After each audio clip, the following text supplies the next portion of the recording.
എനിക്കിപ്പോഴും എൻ്റെ മനസ്സിലേക്ക് വരുന്നത് ഇറാഖിൻ്റെ സംഘർഷ കാലഘട്ടത്തിൽ ഒരു മാധ്യമപ്രവർത്തകനായി ബാഗ്ദാദിൽ ചിലവഴിച്ച ദിവസങ്ങളാണ്. എന്തുകൊണ്ടാണ് ഗാസയിലേക്ക് ഒരു ഇന്ത്യൻ മാധ്യമപ്രവർത്തകൻ പോകാത്തതെന്ന് ആരും ചോദിക്കുന്നില്ല. ഇന്ത്യയിൽ മാധ്യമങ്ങൾക്ക് ശക്തിയില്ലാത്തതുകൊണ്ടാണോ, കേൾപ്പില്ലാത്തതുകൊണ്ടാണോ? എന്തുകൊണ്ട് ഇന്ത്യയിലെ ഒരു മാധ്യമപ്രവർത്തകൻ ഗാസയിലേക്ക് പോകുന്നില്ല, അവിടെ നിന്ന് റിപ്പോർട്ട് ചെയ്യുന്നില്ല എന്നൊരു ചോദ്യം പ്രസക്തമായിട്ട് ഉയരേണ്ടതാണ്. ഇറാഖിന്റെ ആ സംഘർഷകാലത്ത് സദ്ദാം ഹുസൈനെ അധികാരത്തിൽ നിന്ന് പുറത്താക്കുന്ന ആ ഘട്ടത്തിൽ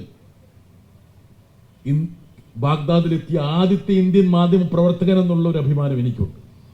പക്ഷേ അന്ന് ഞാൻ കണ്ട കാര്യങ്ങൾ ഒരുപക്ഷെ റിപ്പോർട്ട് ചെയ്തപ്പോൾ അതിന് സമാനമായ അതിനേക്കാളും പൈശാചികമായ രംഗങ്ങളാണെന്ന് ഗാസയിൽ നടന്നുകൊണ്ടിരിക്കുന്നത്. അന്ന് ബാഗ്ദാദിന്റെ ഹൃദയഭാഗത്തുള്ളൊരു അൽ അമീറിയ ഷെൽട്ടർ സന്ദർശിക്കാനുള്ള ഒരവസരം എനിക്കുണ്ടായി.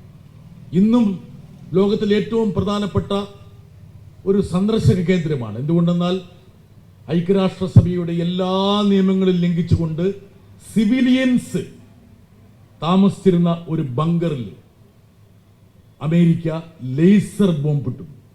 ലേസർ ബോംബ് എന്ന് വെച്ചാൽ ബങ്കറിലേക്ക് സാധാരണ ബോംബ് പതിക്കാൻ പറ്റില്ല, അതുകൊണ്ട് ചെറിയ വിടവിലൂടെ നയിക്കപ്പെടുന്ന ഒരു ലേസർ ബോംബ് ഈ ബങ്കറിലേക്ക് ഇടുന്നു. 408 പേർ ആ ബങ്കറിൽ ഉരുകി മരിക്കുന്നു.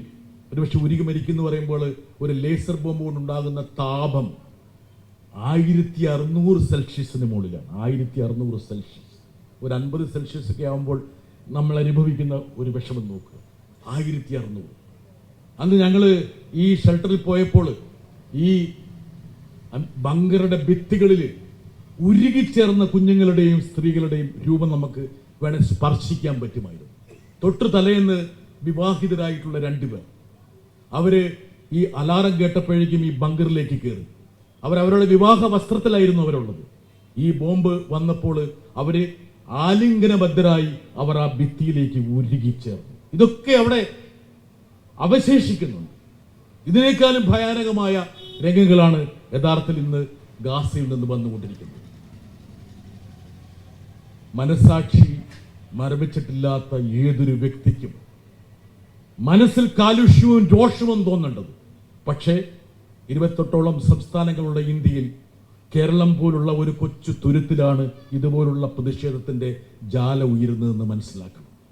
എന്താണ് നമ്മുടെ രാജ്യത്തിന് സംഭവിച്ചത് എന്നുള്ള ഒരു ചോദ്യം കൂടിയാണ് ഒരുപക്ഷെ RS ബാബുവും മീഡിയ അക്കാഡമിയും എടുത്തുയർത്തുന്നത്. ഞാൻ കൂടുതൽ സംസാരിക്കുന്നില്ല. പലസ്തീൻ എന്ന് പറയുന്നത്, ഗാസ എന്ന് പറയുന്നത് നമ്മുടെ നെഞ്ചിലെ വിങ്ങലാണ്. ആ വിങ്ങലിനോടൊപ്പം ചേരുക എന്ന് പറയുന്നത് മനുഷ്യനാകുക എന്നുള്ള പ്രക്രിയയുടെ ഭാഗമാണ്. ആ ഒരു പ്രക്രിയയിൽ ഭാഗവാക്കാകാൻ വേണ്ടി മീഡിയ അക്കാഡമി ഇതുപോലുള്ള ഒരു സമൃദ്ധമായ ഒരു പരിപാടി സംഘടിപ്പിച്ചതിൽ RS ബാബുവിനെയും സഹപ്രവർത്തകരെയും അഭിനന്ദിക്കുന്നു. എല്ലാ സഹോദരി സഹോദരന്മാർക്കും എന്നെ നന്ദി രേഖപ്പെടുത്തിക്കൊണ്ട് ഞാൻ പിൻവാങ്ങുന്നു. നന്ദി, നമസ്കാരം.